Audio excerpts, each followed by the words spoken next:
이 아침 함께 나눌 말씀은 시편 11편 말씀입니다. 시편 11편 말씀 제가 봉독해 올리겠습니다. 내가 여호와께 피하였거늘 너희가 내 영혼더러 새같이 내 산으로 도망하라 하면 어찌민고. 악인이 활을 당기고 살을 시위에 먹이며 마음이 바른 자를 어두운 데서 쏘려 하는도다. 터가 무너지면 의인이 무엇을 할꼬.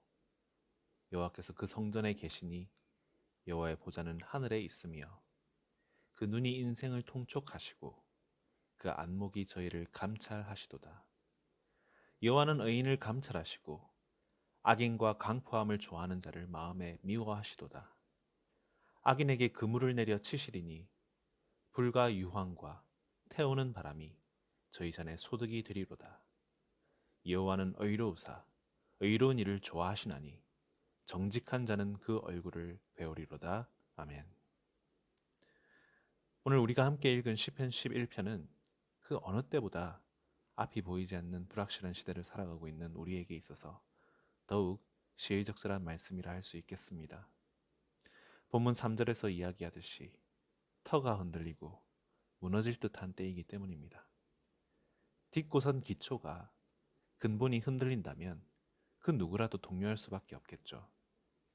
그러한 때에 본 시편은 우리에게 모든 것이 불확실할수록 가장 확실하신 분이신 하나님을 붙잡으라 라고 말씀하십니다. 본문의 다윗도 오늘날 우리처럼 혼란과 어려움 한가운데 있음을 우린 첫 세 절의 분위기에서 읽을 수 있습니다. 어떤 상황입니까? 다윗의 보좌진들이 다윗에게 나와서는 빨리 달아날 것을 종용하고 있습니다. 왕국의 기초가 흔들리고 있다는 것입니다. 암살 모의가 있고 궁전에 침투한 괴한들이 있고 어쩌면 쿠데타가 일어난지도 모르기 때문이었습니다. 그러니까 도망하는 것만이 살 길이라는 것이 바로 수하들의 간언이었죠. 그러나 다윗은 알고 있었습니다. 왕으로서 백성들에게 할 수 있는 최악의 선택이야말로 백성을 버리고 혼자 살기 위해 달아나는 것임을 말입니다. 우리 역사 가운데서도 임진왜란 때 손자가 혼자 달아나자 분노한 백성들이 궁을 불태운 사건도 있었습니다. 이승만 대통령이 자신은 기차에 몸을 실으면서 거짓 방송으로 마지막까지 수도사수를 이야기하는 바람에 수많은 국민들이 피난할 시기를 놓쳐버린 것처럼 말입니다. 다윗은 이런 지도자들과 달리 어떻게 이렇게 위험천만한 상황에서 동요하지 않고 평정심을 회복할 수 있었을까요? 그가 그렇게 할 수 있는 비결이 바로 오늘 본문 4절 말씀입니다. 여호와께서 그 성전에 계시니 여호와의 보좌는 하늘에 있으며. 4절에서 두 가지를 말하고 있는데요.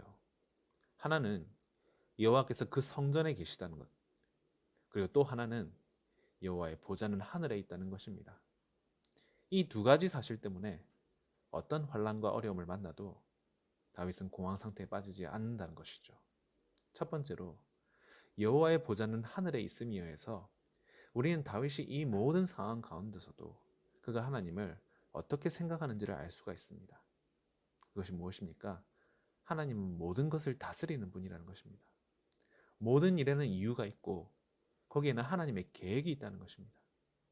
이 말은요, 다윗의 답을 듣고 있는 보좌진들만이 아니라 다윗 자신에게도 상기시켜주는 역할을 하고 있습니다. 모든 주권은 하나님께 있다는 것이죠. 이 가장 기본적인 진리를 다윗은 스스로에게 다시 들려주고 있다는 것입니다. 요즘 어린이용 자동차들 보셔서 아시겠지만 디테일이 장난이 아닙니다.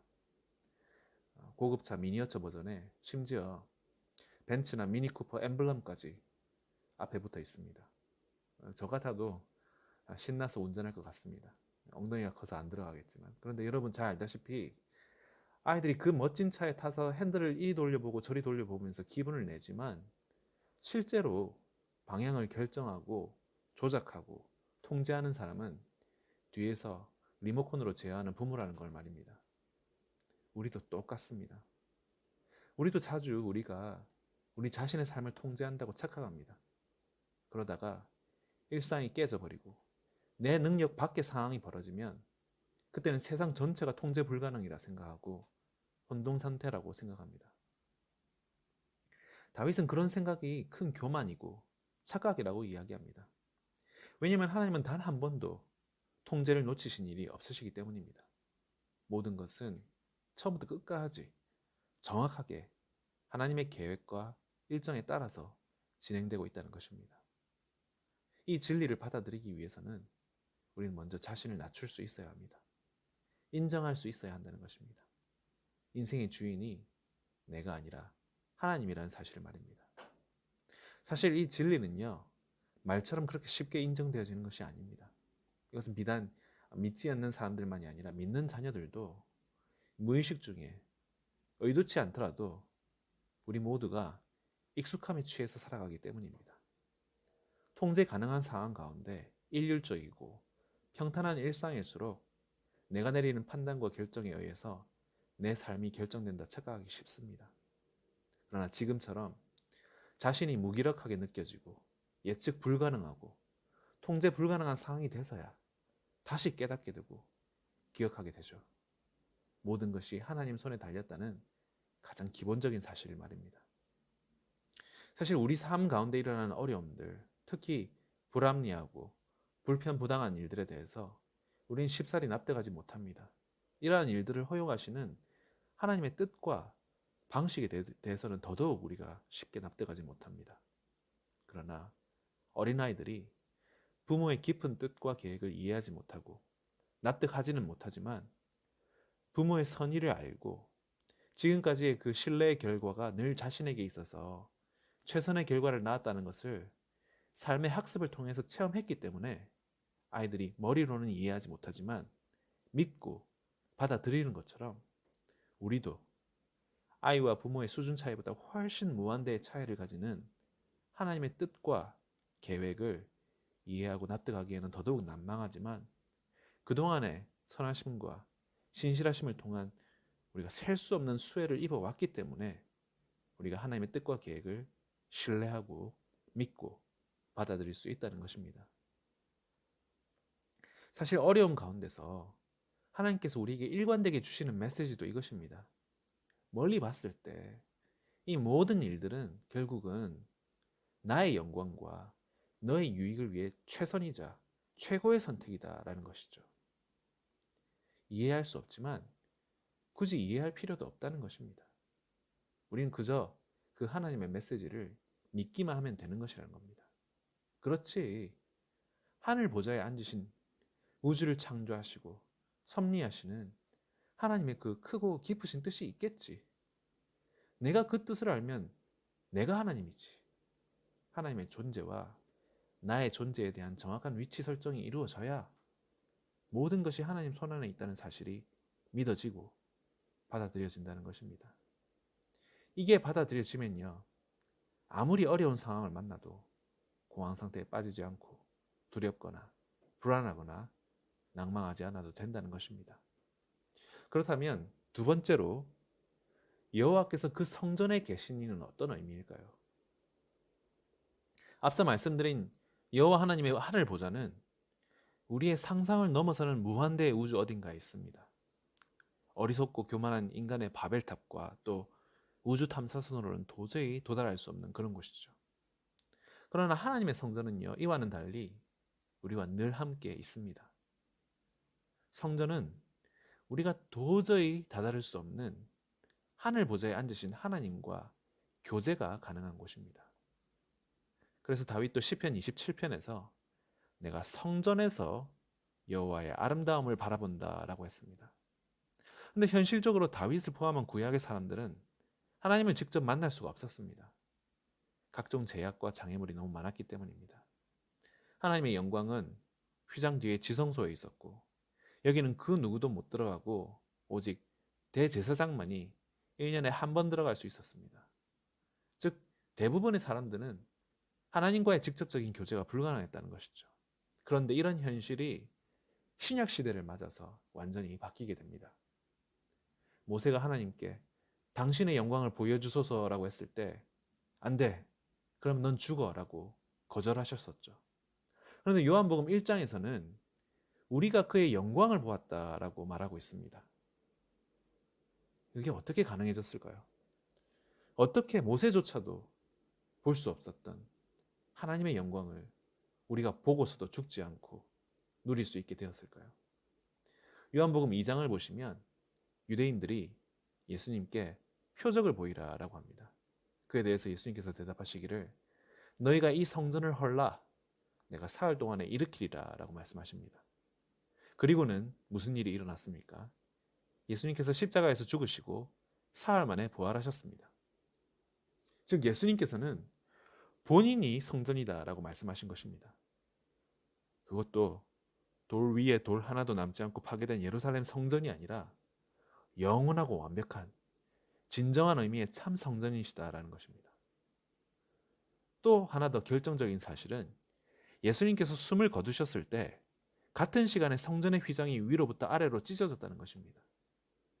이제 하나님과 우리 사이에 아무런 제한도 제약도 존재하지 않는다는 것이죠. 하나님의 영광과 임재하심이 무제한으로 마지막 성전이신 예수 그리스도를 통하여서 우리와 늘 함께 하신다는 것입니다. 이 두 가지 사실 때문에 아무리 다른 터와 기초가 흔들리고 무너져도 우리를 근본적으로 요동케 하지 못한다는 것입니다. 우리의 가정의 터가, 재정의 터가, 직장의 터가, 사회와 국가의 터가 흔들린다 할지라도 모든 것을 주관하시고 합력하여 선을 이루시는 하나님의 계획을 믿고 그가 성전 되신 예수님의 중재하심을 통하여서 우리 안에 함께 거하신다는 사실을 믿을 때 그 무엇도 우리를 예수 그리스도의 사랑에서 끊어낼 수 없다는 것입니다. 사랑하는 남서울 미랄교회 성도 여러분, 모든 것이 하나님 손 안에 있음을 믿으시기 바랍니다. 그리고 그 하나님이 우리와 또한 늘 함께 하심 또한 믿으시기 바랍니다. 어려운 때입니다. 그 누구도 부정하지 않습니다. 그러나 어려운 때이기에 우리는 깨닫습니다. 처음부터 내 삶의 주권은 내게 있는 것이 아니라 하나님께 있었다는 사실을 말입니다. 하나님께 대한 신뢰와 믿음은요, 이렇게 어려울 때 쓰라고 우리에게 주신 것입니다. 그러므로 코로나 시대를 살고 있는 우리들은 더더욱 믿음 위에 굳게 서야겠습니다. 의지하고 의지하세 주 의지하세 구하시네 구하시네 곧 구하시네. 이 찬송처럼 마지막 때 더욱더 주를 의지하여서 구원받는 우리 모든 남서울 미랄교회 성도님들 되시기를 간절히 소원합니다. 함께 기도하겠습니다. 단 한순간도 바람잘날 없이 험난하고 고비가 많았던 시편 기자의 삶을 통하여서 하나님께 대한 온전한 신뢰를 배우게 하여 주심을 감사합니다. 다윗은 아비와 형제들에게도 배척당했고 아내에게도 버림받았고 제일 친한 친구와 친척들 심지어 아들들에게조차 목숨을 위협당했습니다. 눈 감는 순간까지도 궁중암투와 모의는 끊이지 않았습니다. 그 가운데서 다윗이 깨달은 것은 의지할 뿐, 신뢰할 뿐은 오직 여호와 하나님 단 한 분이라는 사실이었습니다. 그 때문에 그는 낭망하지 않았고 포기하지 않았고 요동치 않았습니다. 그가 두려워한 것은 오직 단 하나, 주께서 성령을 거두시는 것뿐이었습니다. 우리도 이와 같이 그 어떤 터가 흔들려도 가장 굳건한 터가 되시는 우리 하나님만 바라고 붙잡게 하여 주옵소서. 오직 다윗처럼 성령을 거두시는 것만 두려워하게 하여 주옵소서. 어려운 시대를 살면서도 우리의 소망과 시선을 하늘 보좌에 앉으신 하나님께 두게 하시고 우리와 늘 함께 거하시는 주의 임재하심으로 인하여서 우리의 마음이 늘 평안하게 하여 주옵소서. 이 모든 말씀 우리의 성전 되시며 화목제 되시며 영원한 대제사장 되시는 우리 주 예수 그리스도의 이름으로 기도드립니다. 아멘.